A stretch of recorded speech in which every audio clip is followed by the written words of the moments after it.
मित्रांनो, रंग माझा वेगळा या मालिकेच्या 28 एप्रिलच्या एपिसोडमध्ये आपण पाहणार आहोत की कार्तिक दीपिकाला शाळेत सोडण्यासाठी निघालेला असतो आणि त्याचबरोबर आज नाटकाची तालीमही असते. ललित त्या दोघांनाही त्यासाठी ऑल द बेस्ट विश करतो. तर आधी दीपिकाला नाटक कधी आहे म्हणून विचारतो. दीपिका सांगते 2 दिवसांनी. तर आधी तिला म्हणतो मला टायमिंग सांग, मी नक्की येईल. तर सौंदर्या म्हणते फक्त आधी नाही तर आम्ही सर्वजण येऊ आणि त्यामुळे दीपिका खूपच खुश होते. पण श्वेता मध्येच म्हणते की माझं नक्की नाही, मला वेळ असेल तरच येईल मी. आणि त्यावर सौंदर्या म्हणते it's okay Shweta, nobody forcing you. आणि त्यामुळे श्वेता गप्पच बसते. तर कार्तिक आणि दीपिका शाळेत जाण्यासाठी निघतात. तर दुसरीकडे दीपा गावी जायचं म्हणून बॅग भरत असते. कार्तिकी तिला तू हे काय करत आहे म्हणून विचारते. तर दीपा सांगते मामाने आपल्याला बोलावलं आहे. त्यावर कार्तिकी विचारते पण कधी जायचं आहे. त्यावर दीपा सांगते आज. आणि ते ऐकून कार्तिकीला धक्काच बसतो. ती म्हणते पण आजपासून नाटकाची तालीम आहे आणि परवा तर नाटकाचा शो पण आहे. पण दीपा म्हणते की मामाचं खूप महत्त्वाचं काम आहे, त्याने बोलावले आपल्याला. तर कार्तिकी विचारते मग परत कधी यायचं. तर दीपा सांगते 2-3 दिवसांनी. आणि त्यामुळे कार्तिकी खूपच चिडते आणि म्हणते की मी नाही येणार तुझ्यासोबत, मला नाटकामध्ये काम करायचं आहे. आणि ती रडतच तेथून बाहेर जाण्यासाठी निघते. पण तितक्यात तिथे दीपाचे बाबा येतात आणि त्यांना इतक्या वर्षांनी पाहून दीपाला खूप आनंद होतो. तर कार्तिकीला धक्काच बसतो, कारण दीपाने तिला त्यांच्याबद्दल काहीच सांगितलेले नसते. श्रीरंगराव कार्तिकीला जवळ घेत म्हणतात की बाळा, मी तुझा आजोबा आहे. आणि त्यामुळे कार्तिकीला खूपच आनंद होतो. तर दुसरीकडे टीचर दीपा आणि कार्तिकीची वाट पाहत असतात. तर कार्तिक त्यांना विचारतो की त्यांनी फोन करून काही कळवलं नाही का.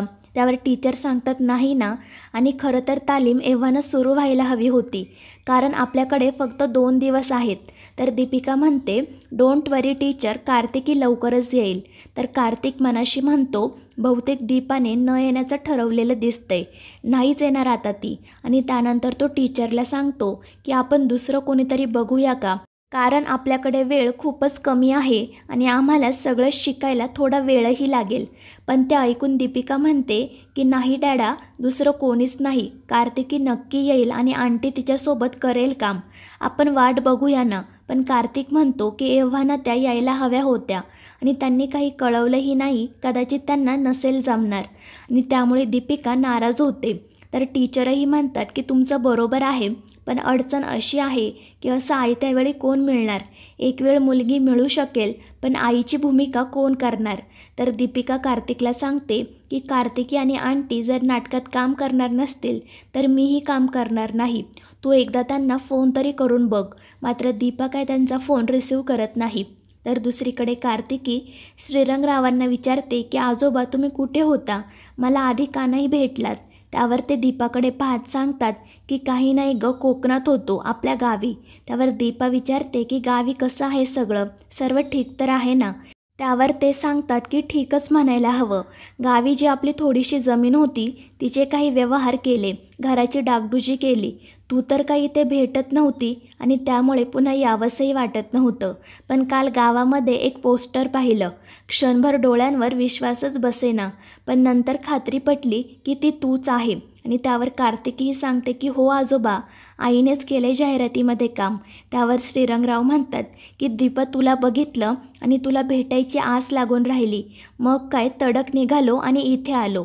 आणि त्यानंतर ते दीपाचं कौतुक करत म्हणतात की तुझी कमाल आहे दीपा, तू एकटीने हा संसार सांभाळला, मुलीला इतकं छान वाढवलंस, तुझं किती कौतुक करू आणि किती नको असं झालं आहे मला.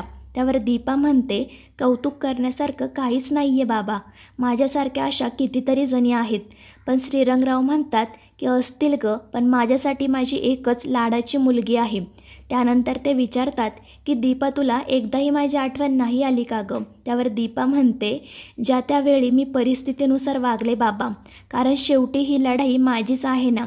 आणि कधी काही गरज लागली असती तर तुम्ही होता ना. पण श्रीरंगराव दुःखी होत म्हणतात पण काय केलं गं मी तुझ्यासाठी, काहीच करू शकलो नाही. पण दीपा म्हणते की असं नका बोलू बाबा, परिस्थितीशी लढण्याचं बळ मला तुमच्याकडूनच मिळालं आणि आता माझं सगळं ठीक चालू आहे, सगळं स्थिरस्थावर झालं आहे, तुम्ही नका काळजी करू. त्यावर श्रीरंगराव म्हणतात की माझी मुलगी एवढी कर्तृत्वान झाली ते पाहून खरंच मी भरून पावलो. तर कार्तिकी त्यांना म्हणते की आजोबा तुम्ही आईला सांगा ना, मला नाटकामध्ये काम करायचं आहे. आज तालीम आहे आणि परवा शो, पण ती काय माझं ऐकतच नाही. तुमचं तरी ऐकते का बघा ना. तर दुसरीकडे कार्तिक आयेशाला फोन करतो, तर ती लगेच त्याला टोमणं मारत म्हणते की आज चक्क मला फोन चुकून केलंस की काय. त्यावर कार्तिक म्हणतो असं का बोलत आहेस तू. तर आयेशा म्हणते कारण आजकाल तुला माझी आठवण तर येत नाही आणि मी दिलेले अल्टिमेटमही तुझ्या लक्षात राहत नाही. 2 दिवसांनी आपलं लग्न आहे, त्याचीच तयारी करायला बाहेर जात होते मी. आणि त्यामुळे कार्तिक म्हणतो की म्हणजे तुला वेळ नाही आहे का आज. त्यावर आयेशा कशासाठी म्हणून विचारते. तर कार्तिक सांगतो दीपिकाच्या शाळेमध्ये नाटक आहे आणि त्यामध्ये मुली तर आहेतच, पण आईवडिलांच्या रोलसाठी त्यांनी पालकांना विचारलं आहे. सो मी विचार करत होतो की. आणि तितक्यात आयेशा खुश होत म्हणते म्हणजे तू दीपिकाच्या आईच्या रोलसाठी मला विचारतोय का. आणि त्यावर कार्तिक हो म्हणतो. तर आयेशा खूपच खुश होते आणि लगेच शाळेत जाण्यासाठी निघते. तर दुसरीकडे दीपा श्रीरंगरावांना घडलेला सर्व प्रकार सांगते. कार्तिकसाठी दीपा कार्तिकीला नाटकात काम करून देत नाही हे ऐकून त्यांना धक्काच बसतो. तितक्यात कार्तिकीही तिथे येते. श्रीरंगराव दीपाला समजावतात की किती गोड मुलगी आहे ग तुझी, तिला तिच्या मनासारखं करू दे ना, तिला नको दुखावू. लहानपणी आपल्याला हवं ते करता नाही आलं तर काय वाटतं हे तुझ्यापेक्षा जास्त कोणाला माहीत असणार. मात्र दीपा त्यांचं ऐकायला तयार नसते आणि शेवटी श्रीरंगराव म्हणतात की तिचं मन तू राखायलाच हवं दीपा, हवं तर माझी आज्ञा समज, पण आता तिला घेऊन तू शाळेत जा. मात्र त्यामुळे दीपा गोंधळात पडते. तिला नक्की काय निर्णय घ्यावा ते सुचत नाही. तर दुसरीकडे कार्तिक टीचरला सांगत असतो की तुम्ही काळजी करू नका, मी एका व्यक्तीला बोलावलं आहे, ती करेल या नाटकामध्ये काम. पण तितक्यात कार्तिकी आणि दीपा तिथे येतात. दीपिका तर पळतच जाऊन कार्तिकीला मिठी मारते. तर कार्तिकला त्या दोघींना पाहून धक्काच बसतो. तर टीचर दीपाला विचारतात तुम्ही नाटकामध्ये काम करणार आहात ना. आणि त्यावर दीपा हो म्हणून सांगते. तर कार्तिक खूपच नाराज होतो. त्यानंतर नाटकाच्या तालमीला सुरुवात होते. टीचर त्यांना सर्व सीन समजावून सांगत असतात आणि तितक्यात आयेशाही तिथे येते. मात्र कार्तिक आणि दीपाला एकत्र पाहून तिला धक्काच बसतो आणि त्यानंतर ती रडतच तेथून निघून जाते. तर मित्रांनो, या मालिकेच्या पुढील भागांमध्ये आपण पाहणार आहोत की नाटकाची तालीम संपल्यानंतर दीपा कार्तिक मुलींसोबत घरी जाण्यासाठी निघतात. त्यावेळी दोन्ही मुली आईस्क्रीम खाण्याचा हट्ट करतात आणि त्यामुळे कार्तिक त्यांना आईस्क्रीम घेऊन देतो. तर कार्तिकी कार्तिकला आईस्क्रीम भरवते तर दीपिका दीपाला. आणि त्यानंतर दीपा आणि कार्तिकचं लक्ष तिथे असणाऱ्या कॉफीवाल्याकडे जातं आणि त्यांना आठवतं की लग्ना अगोदर ते याच कॉफीवाल्याकडे कॉफी प्यायला यायचे. त्यानंतर ते दोघेजण त्याच्याजवळ जातात. त्यांना पाहून त्या कॉफीवाल्याला खूप आनंद होतो.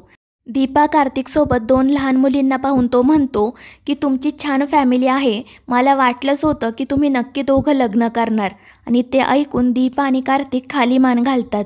तर मित्रांनो, या मालिकेचे पुढील भाग अतिशय रंजक होणार आहेत. या मालिकेच्या पुढील भागांच्या अपडेटसाठी आपल्या चॅनलला सबस्क्राईब करा.